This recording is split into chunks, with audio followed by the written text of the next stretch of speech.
সুপ্রিয় দর্শক, আসসালামু আলাইকুম।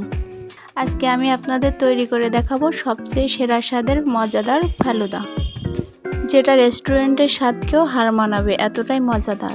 আশা করছি আজকের রেসিপিটি আপনাদের কাছে অবশ্যই ভালো লাগবে। ট্রাই করে দেখতে পারেন, ফ্যামিলির সবাই খুবই পছন্দ করবে। রেসিপিটি ভালো লাগলে লাইক দিবেন এবং বাসায় ট্রাই করলে অবশ্যই কমেন্টে জানিয়ে দেবেন।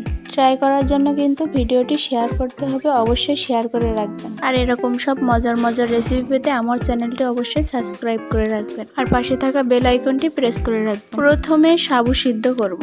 পর্যাপ্ত পরিমাণে পানি আমি বসিয়ে দিয়েছি। যখন বলক চলে আসবে তখন সাবুটাকে দিয়ে সিদ্ধ করে নিতে হবে। মাঝে মাঝে অবশ্যই নেড়ে চেড়ে দিবেন। অনেক সময় দেখা যায় সাবুদানার তলানিতে লেগে যায় যদি পানি কম হয়। পানি কিন্তু অবশ্যই বেশি করে দিতে হবে যাতে সাবুদানা তলানিতে লেগে না যায়। বেশ কিছুক্ষণ রান্না করার পর দেখবেন সাবুগুলো এমন হয়ে আসছে এবং সিদ্ধ হয়ে আসছে। সেই সময় এটা নামিয়ে পানি ঝরিয়ে নিতে হবে। এভাবে রাখবেন না, না হলে দলা পেকে যেতে পারে। অবশ্যই ঠান্ডা পানি দিয়ে ধুয়ে পরিষ্কার করে নেবেন। তো আমি এখন সাবুগুলো একটি ঝাঁঝরিতে নিয়ে নিলাম। ট্যাপ ছেড়ে দিয়ে আমি এটাকে ধুয়ে খুব সুন্দর করে পরিষ্কার করে নেব। বেশি করে পানি নিয়ে সাবুগুলো ধুয়ে নেবেন, তাহলে কিন্তু সাবুগুলো ঝরঝরি হবে। তাহলে দেখবেন সাবুগুলো দলা পেকে যাবে। সাবুটা রান্না করার পর কিন্তু বেশিক্ষণ অপেক্ষা করা যাবে না।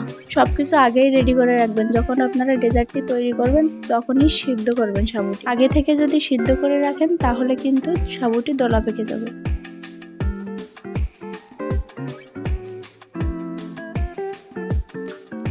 দেখতে পাচ্ছেন পানি ঝরিয়ে এটা আমি এখন একপাশে রেখে দিচ্ছি।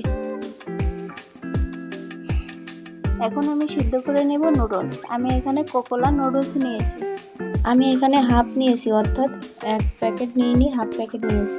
আমি এখানে সিদ্ধ করার জন্য একটু রং দিয়েছি যাতে সুন্দর লাগে, যেহেতু ফালুদা একটি কালারফুল ডেজার্ট। যত কালারফুল হবে ডেজার্টটি তত দেখতে সুন্দর লাগে আর খাওয়ার আকর্ষণটাও বেড়ে যায়। যেহেতু আমি নুডলসটি সেদ্ধ করে নিয়েছি তাই ডেজার্টটি বানাইতে বেশিক্ষণ লাগবে না। এটি কিছুক্ষণের মধ্যে সিদ্ধ হয়ে যায়, তাই আপনারা বেশি সিদ্ধ করে গলিয়ে ফেলবেন না। এটা হয়ে গেছে, আমি এখন পানি ঝরিয়ে নেব। অবশ্যই আপনারা ঠান্ডা পানি দিয়ে ধুয়ে নেবেন, না হলে কিন্তু।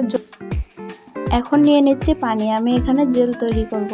আমি এখানে 3 কাপ পানি নিয়ে নিচ্ছি আর অ্যাড করে দিচ্ছি 1.5 কাপ চিনি আর অ্যাড করে দিচ্ছি 3 টেবিল চামচ পরিমাণ লেবুর রস। অনেকেই ভুল করেন, চা চামচকে টেবিল চামচ মনে করেন। দিয়ে দিচ্ছে agar agar powder half table চা চামচ, অর্থাৎ আপনি যদি চা চামচ দিয়ে মেপে নেন তাহলে 1.5 চা চামচ হবে। খুব ভালোভাবে এখন এটাকে মিক্স করে নিচ্ছি। খুব ভালোভাবে বলক চলে আসলে নামিয়ে নিলে হবে। খুব বেশি ঝামেলা নেই এটা তৈরি করার। দেখতেই পাচ্ছেন এটি খুব ভালোভাবে বলক চলে আসছে। বলক আসার পরে জাস্ট 2 মিনিট এটাকে জাল করবেন, তারপরে এটাকে নামিয়ে নেবেন। এখন আমি একটি বাটিতে নিয়ে নিচ্ছি 1 কাপ জেলির মিশ্রণ আর অ্যাড করে দিচ্ছি অরেঞ্জ ফুড কালার। দিয়ে আমি এটা মিক্স করে নিচ্ছি, কারণ আমি 3 ধরনের জেল তৈরি করব, দেখতে যেন সুন্দর লাগে। প্রথমে বলেছি এটা একটা কালারফুল ডেজার্ট।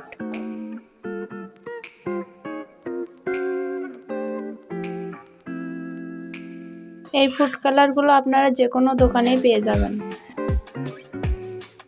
আমি এখানে দিয়ে দিচ্ছি রেড ফুড কালার। তো আমি 3 ধরনের জেলি তৈরি করলাম, একটা লাল কালার, একটা গ্রিন কালার, একটা কমলা কালার।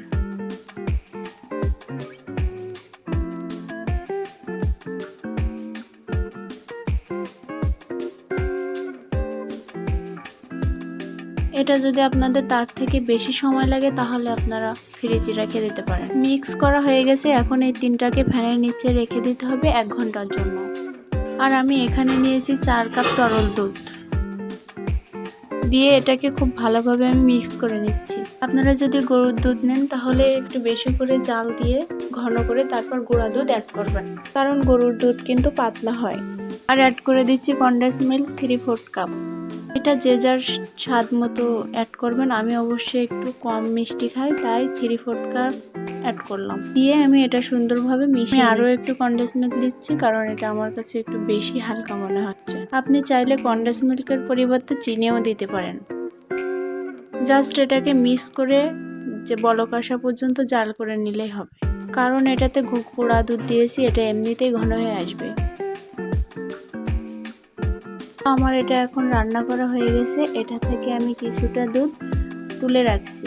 এটা দিয়ে আমি তৈরি করব কাস্টার্ড।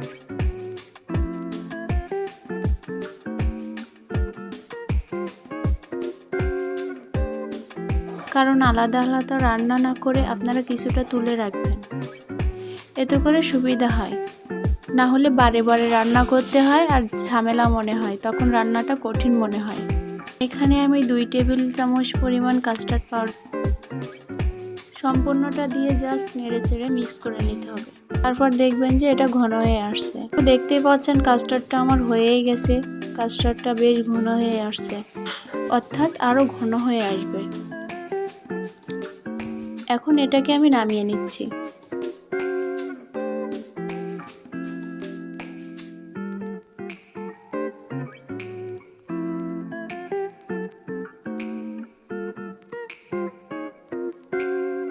এটা আপনারা যেভাবেই করেন না কেন, দিলে কিন্তু দেখতে সৌন্দর্য হবে।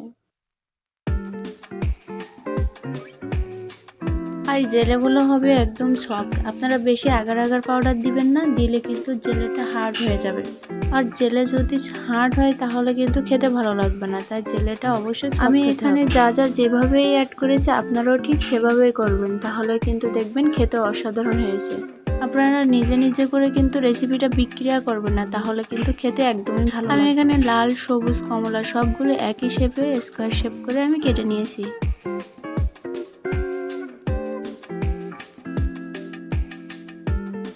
তাই আপেলগুলো কেটে লেবু পলিতে রাখলে কালারটা ঠিকই থাকে, আর আপেলটা খেতে একটু পাঞ্চ, তাই আমি এখানে মধু দিয়ে দিচ্ছি।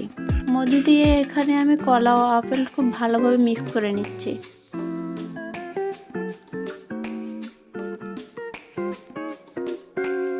তাই মধুটা আমি অ্যাড করলাম, আর অর্থাৎ মিক্স করে দিলাম।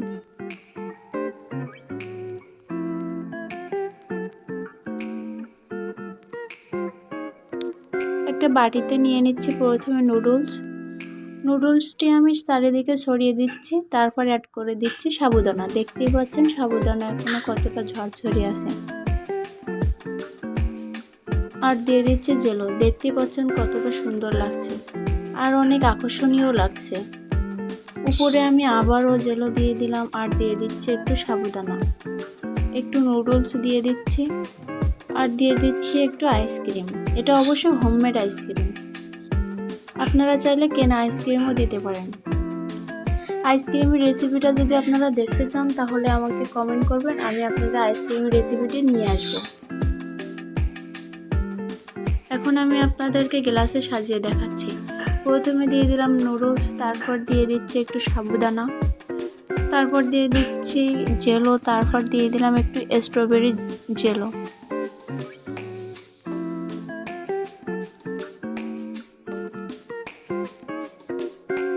দিয়ে দিচ্ছি কাস্টার্ড আর আপেল আর কলা।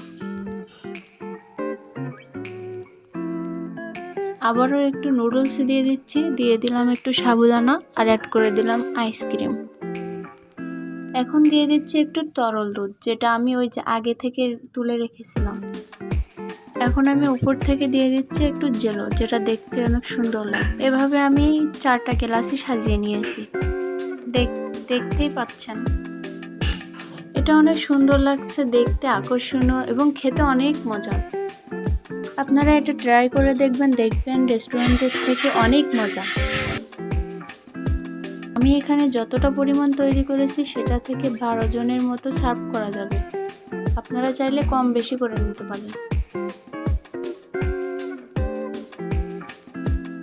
আশা করছি আজকের রেসিপিটি আপনাদের কাছে ভালো লেগেছে। আর যদি ভিডিওটি ভালো লেগে থাকে তাহলে আমাকে সাপোর্ট করার জন্য অবশ্যই আমার পাশে থাকা বেল আইকনটি ক্লিক করে দিবেন। আজকের মতো এখানেই বিদায় নিচ্ছি। আল্লাহ হাফেজ।